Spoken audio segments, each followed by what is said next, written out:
এটা ডাঙৰ খবৰ আহি পৰিছে ন্যায় যাত্ৰাই হ'ব নেকি ৰাহুল গান্ধীৰ বাবে বিপদ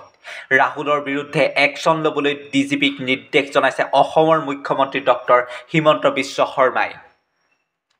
অসমৰ জনতাক উচতনি জনোৱাৰ বাবে এই সিদ্ধান্ত লৈছে অসম চৰকাৰে ইতিমধ্যে মুখ্যমন্ত্ৰী ডাঙৰীয়াই টুইট যোগে প্ৰকাশ কৰিছে এটা টুইট ৰাহুল গান্ধীৰ বিৰুদ্ধে গোচৰ ৰুজু কৰিবলৈ নিৰ্দেশ জনাইছে মুখ্যমন্ত্ৰী ডক্টৰ হিমন্ত বিশ্ব শৰ্মাই ৰাহুলৰ ন্যায় যাত্ৰাক লৈ পানি ক্ষুণ্ণ হৈ পৰিছে মুখ্যমন্ত্ৰীগৰাকী ইতিমধ্যে এটা টুইট প্ৰকাশ কৰিছে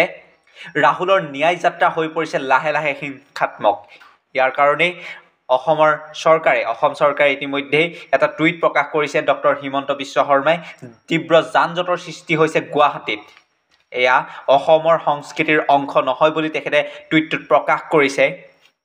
ইতিমধ্যে ডিজিপিক নিৰ্দেশনা জাৰি কৰিছে আমি এখন শান্তিপূৰ্ণ ৰাজ্যৰ মানুহ হয় এনেদৰে টুইটটোত তেওঁ প্ৰকাশ কৰিছে এনেধৰণৰ নক্সালপন্থী কৌশল আমাৰ সংস্কৃতিত নাই এনেধৰণে এটা টুইট প্ৰকাশ কৰিছে ইতিমধ্যে ডিজিপিত নিৰ্দেশনা জাৰি কৰিছে ৰাহুল গান্ধীৰ বিৰুদ্ধে গোচৰ ৰুজু কৰিবলৈ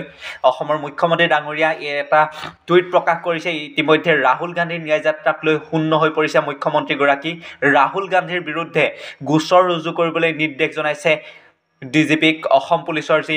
ডিজিপি আছে ডিজিপিক ইতিমধ্যে নিৰ্দেশনা জাৰি কৰিছে ৰাহুল গান্ধীৰ বিৰুদ্ধে একশ্যন ল'বলৈ ডিজিপিক নিৰ্দেশ জনাইছে মুখ্যমন্ত্ৰী ডক্টৰ হিমন্ত বিশ্ব শৰ্মাই ন্যায় যাত্ৰাই হ'ব নেকি ৰাহুল গান্ধীৰ বাবে বিপদ যি ন্যায় যাত্ৰা কৰিবলৈ আহিছিল ৰাহুল গান্ধী আৰু ৰাহুল গান্ধী আহি পৰি অসমত আছিলহি আৰু এই ন্যায় যাত্ৰাৰ লগে লগে আজি মুখ্যমন্ত্ৰীক দেখিবলৈ পোৱা গৈছে তেওঁ ক্ষুণ্ণ হৈ পৰিছে গুৱাহাটীত ইফালে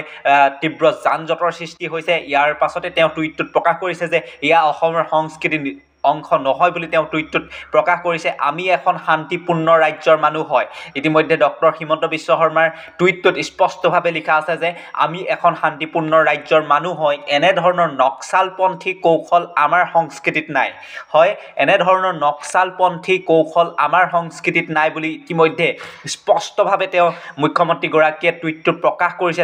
টুইট কৰিছে ইতিমধ্যে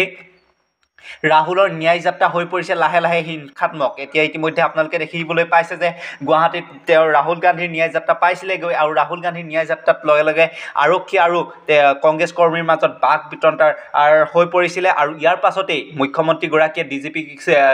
ডিজিপিক জিপি সিঙক ইতিমধ্যে নিৰ্দেশনা জাৰি কৰিছে যে ৰাহুল গান্ধীৰ বিৰুদ্ধে ইতিমধ্যে এটা গোচৰ ৰুজু কৰিবলৈ এটা ডাঙৰ খবৰ আহি পৰিছে ন্যায় যাত্ৰাই হ'ব নেকি ৰাহুল গান্ধীৰ বাবে বিপদ ৰাহুলৰ বিৰুদ্ধে একশ্যন ল'বলৈ ডিজিপিক নিৰ্দেশ জনাইছে অসমৰ মুখ্যমন্ত্ৰী ডক্টৰ হিমন্ত বিশ্ব শৰ্মাই অসমৰ জনতাক উচতনি জনোৱাৰ বাবে এই সিদ্ধান্ত লৈছে অসম চৰকাৰে ইতিমধ্যে মুখ্যমন্ত্ৰী ডাঙৰীয়াই টুইট যোগে প্ৰকাশ কৰিছে এটা টুইট ৰাহুল গান্ধীৰ বিৰুদ্ধে গোচৰ ৰুজু কৰিবলৈ নিৰ্দেশ জনাইছে মুখ্যমন্ত্ৰী ডক্টৰ হিমন্ত বিশ্ব শৰ্মাই ৰাহুলৰ ন্যায় যাত্ৰাক লৈ পানি ক্ষুণ্ণ হৈ পৰিছে মুখ্যমন্ত্ৰীগৰাকী ইতিমধ্যে এটা টুইট প্ৰকাশ কৰিছে ৰাহুলৰ ন্যায় যাত্ৰা হৈ পৰিছে লাহে লাহে হিংসাত্মক ইয়াৰ কাৰণে অসম চৰকাৰে ইতিমধ্যে এটা টুইট প্ৰকাশ কৰিছে ডক্টৰ হিমন্ত বিশ্ব শৰ্মাই তীব্ৰ যান-জঁটৰ সৃষ্টি হৈছে গুৱাহাটীত এয়া অসমৰ সংস্কৃতিৰ অংশ নহয় বুলি তেখেতে টুইটটোত প্ৰকাশ কৰিছে ইতিমধ্যে ডিজিপিক নিৰ্দেশনা জাৰি কৰিছে আমি এখন শান্তিপূৰ্ণ ৰাজ্যৰ মানুহ হয় এনেদৰে টুইটটোত তেওঁ প্ৰকাশ কৰিছে এনেধৰণৰ নক্সালপন্থী কৌশল আমাৰ সংস্কৃতিত নাই এনেধৰণে এটা টুইট প্ৰকাশ কৰিছে ইতিমধ্যে ডিজিপিত নিৰ্দেশনা জাৰি কৰিছে ৰাহুল গান্ধীৰ বিৰুদ্ধে গোচৰ ৰুজু কৰিবলৈ অসমৰ মুখ্যমন্ত্ৰী ডাঙৰীয়া এটা টুইট প্ৰকাশ কৰিছে ইতিমধ্যে ৰাহুল গান্ধীৰ ন্যায় যাত্ৰাক লৈ শূন্য হৈ পৰিছে মুখ্যমন্ত্ৰীগৰাকী ৰাহুল গান্ধীৰ বিৰুদ্ধে গোচৰ ৰুজু কৰিবলৈ নিৰ্দেশ জনাইছে ডিজিপিক অসম পুলিচৰ যি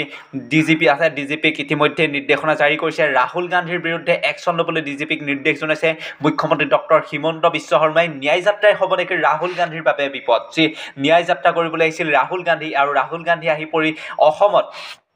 আছিলহি আৰু এই ন্যায় যাত্ৰাৰ লগে লগে আজি মুখ্যমন্ত্ৰীক দেখিবলৈ পোৱা গৈছে তেওঁ ক্ষুণ্ণ হৈ পৰিছে গুৱাহাটীত ইফালে